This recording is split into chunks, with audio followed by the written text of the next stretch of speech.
సంవత్సరం క్రమం తప్పకుండా మన పిడుగురాలలో మన హై స్కూల్లో నిర్వహిస్తూ ఉన్నారు. చాలా సంతోషం. ఎందుకంటే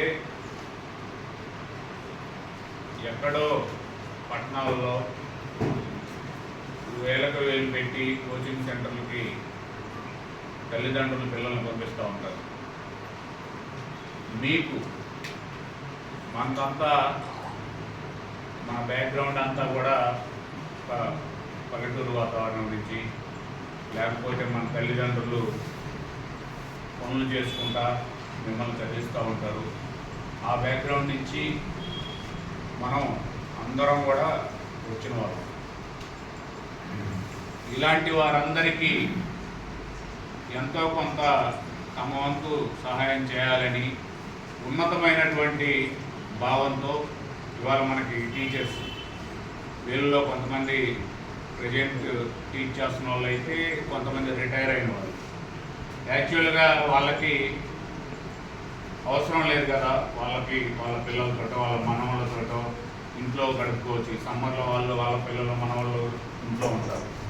కానీ మీకోసం, మీ మీద ప్రేమతో వాళ్ళు మన ప్రాంతంలో ఉండే విద్యార్థులకి మనం ఎంతో కొంత సహాయపడాలి అని యూటీఎఫ్ అనేది ఎప్పుడు కూడా నేను చదువుకునే రోజుల నుంచి కూడా ఈ టీచర్స్ మొత్తం నాకు తెలుసు.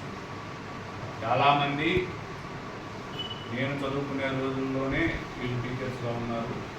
అలాగే నేను పిడుగురాల్లో ఉన్న హాస్పిటల్ స్థాపించిన దగ్గర నుంచి కూడా నన్ను రెగ్యులర్గా కలుస్తూ ఉంటారు.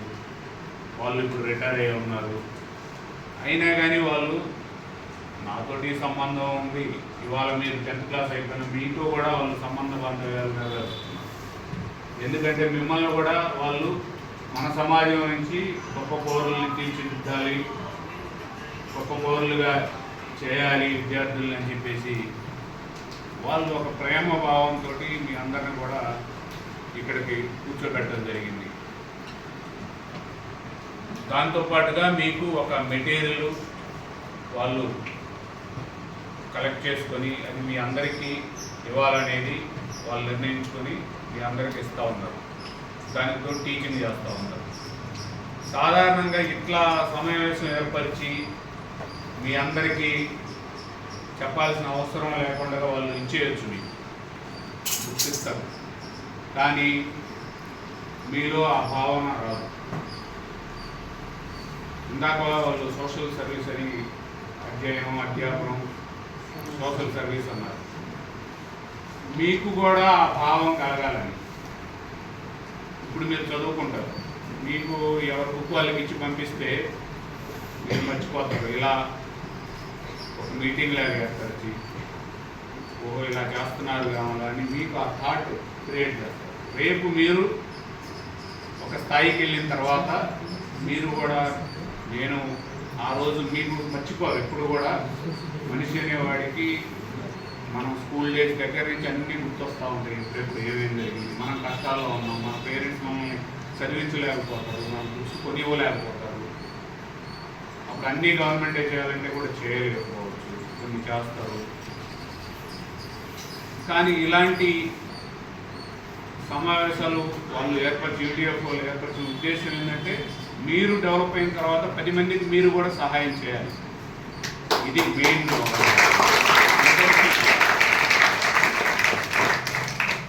అలాగే వాళ్ళ గవర్నమెంట్ కూడా బ్రహ్మాండంగా మనకి లోకేష్ గారు కానీ, మన విద్యాశాఖ మంత్రి గారు, అలాగే డిప్యూటీ సీఎం గారు పవన్ కళ్యాణ్ గారు కానివ్వండి, చంద్రబాబు నాయుడు గారు ముఖ్యమంత్రిగా బ్రహ్మాండంగా పనిచేస్తూ ఉన్నారు. స్థానికంగా మనకి శాసనసభ్యులు ఉన్నారు నాయుడు గారు, అలాగే పార్లమెంట్ సభ్యులు, మంచి విద్యావేత్త, మనకి ఎక్కడ ఏం కావాలన్నా కానీ అన్నీ అరేంజ్ చేస్తారు. లవ్ శ్రీకృష్ణదేవరాయలు గారు. ఇట్లా మనకి నాయకత్వ పటిమ అనేది బ్రహ్మాండంగా ఉంది. మీరు కూడా మంచి భావంతో బాగా చదువుకొని ఉన్నతమైనటువంటి పౌరులు. మీరు ఇవాళ మీకు అందరూ డాక్టర్స్ లేకపోతే అందరూ ఇంజనీర్స్ అవ్వాలని ఉండదు. ఒక్కొక్కరు ఒక్కొక్క రకం ఇవాళ డిఫరెంట్ ఫీల్డ్స్కి వెళ్ళేటువంటి అవకాశం ఈ ప్రపంచంలో మనకి ఎన్నో ఉన్నతమైనటువంటి అవకాశాలు వస్తూ ఉన్నాయి. ఎవరికి నచ్చిన ఫీల్డ్ వాళ్ళు ఎంచుకోవచ్చు, ఎవరికి నచ్చిన విభాగంలో వాళ్ళు ఉన్నతమైనటువంటి స్థాయికి చేరవచ్చు. చిన్న ఎగ్జాంపుల్, మనం అక్కడో ఇక్కడో ఏదో, లేకపోతే యూఎస్ వెళ్తే నెలకు 5 లక్షలు వస్తాయంట, లేకపోతే డాక్టర్ అయితే ఎంత వస్తాయేమో, ఇంకొకటి అయితే ఎంత వస్తాయేమో, ఇట్లా అనుకోవాల్సిన పని లేదు. మనకి స్కిల్స్ ఇంపార్టెంట్. ఇవాళ స్కిల్డ్ సొసైటీ అనేది మనకి ఎంతో కావాల్సినటువంటి అంశం. ఎందుకంటే ఇవాళ మనకి ఇండస్ట్రీస్ ఉన్నాయి. ఇండస్ట్రీ మనం ఇక్కడ స్థాపించామంటే దానికి ఏదన్నా చిన్న ప్రాబ్లం వస్తే ఆ మెకానిక్ని మనం రాజస్థాన్ నుంచో గుజరాత్ నుంచో మనం అక్కడి నుంచి తెచ్చుకోవాల్సిన పరిస్థితి వస్తుంది. వాడికి మనం ఫ్లైట్ టికెట్ పెట్టాలి. ఫ్లైట్ టికెట్ ఒక 40,000 రూపాయలు పెట్టి ఫ్లైట్ టికెట్ రాను పోను పెట్టాలి. వాడు వచ్చిన తర్వాత వాడు 20 రోజులు పట్టింది సార్ నాకు 4 లక్షలు కావాలంటాడు. అది అంటే ఎందుకు? వాడికి నచ్చినట్టు మనం పే చేస్తాం. ఎందుకు? వాడి దగ్గర స్కిల్స్ ఉన్నాయి. అందుకే స్కిల్డ్ సొసైటీ అనేది చాలా ఇంపార్టెంట్. ఎన్నో రంగాలు ఉన్నాయి ఇవాళ. అన్ని రంగాల్లో నిష్ణాతులు అయ్యే ఛాన్స్ ఉంది.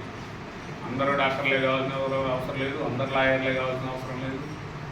ఎవరికి ఏ రంగం మీద ఇంట్రెస్ట్ ఉంటే ఆ రంగంలో మీరు ఉన్నతమైనటువంటి శిక్షణ పొందవచ్చు. ఈ పాలిటెక్నిక్ కూడా అందులో ఒక భాగం.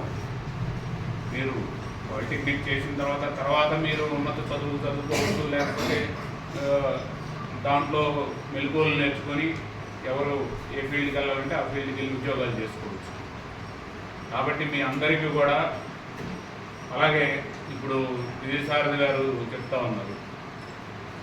ఇప్పుడు వాళ్ళకి చేతైంది వాళ్ళు చేస్తా మళ్ళా నాకు చెప్తా ఉన్నారు, సార్ ఇట్లా ఎగ్జామినేషన్స్కి వీళ్ళకి పేపర్స్కి వీళ్ళకి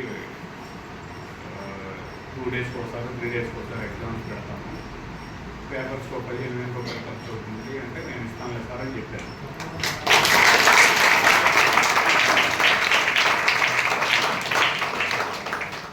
అంటే ఇది ఏదో పెద్ద సహాయం అని కాదు, అంటే మీకు ఉపయోగపడే విషయంలో వాళ్ళు ఏమేం చేయాలో అవన్నీ చేస్తూ ఉన్నారు. కాబట్టి మీరందరూ బాగా చదువుకోవాలి. ఇవి కూడా మీకు ఆబ్జెక్టివ్ టైప్ ఉంటాయి కదా, 4 ఆన్సర్లు ఉంటాయి. నేను చదువుకునేటప్పటి నుంచి కూడా ఎంసెట్ మాకు అప్పుడు సింపుల్గా చెప్పేవాళ్ళు, అరే మీకు ఇచ్చిన 4 ఆన్సర్లో 2 అసలు సంబంధం లేని ఉంటాయి రా అని చెప్తారు టీచర్. ఈ 4లో 2 సంబంధం ఉండవు, మిగతా 2 కొంచెం దగ్గరగా ఉంటాయి. కాబట్టి మీరు 4 చూసుకుంటా కూర్చొని 4 మీద ఎక్సర్సైజ్ చేయాల్సిన పని లేదు.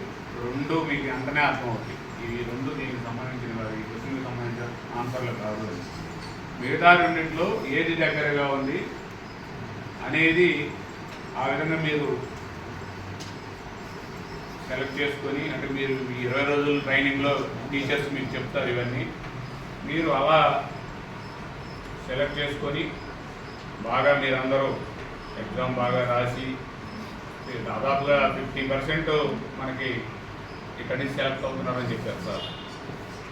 చాలా మంచి రిజల్ట్. ఇంకా మీరు కష్టపడి 50 కాకుండా 70-80% వరకు మీలో అందరూ సెలెక్ట్ అవుతారని ఆశిస్తూ సెలవు తీసుకున్నాను.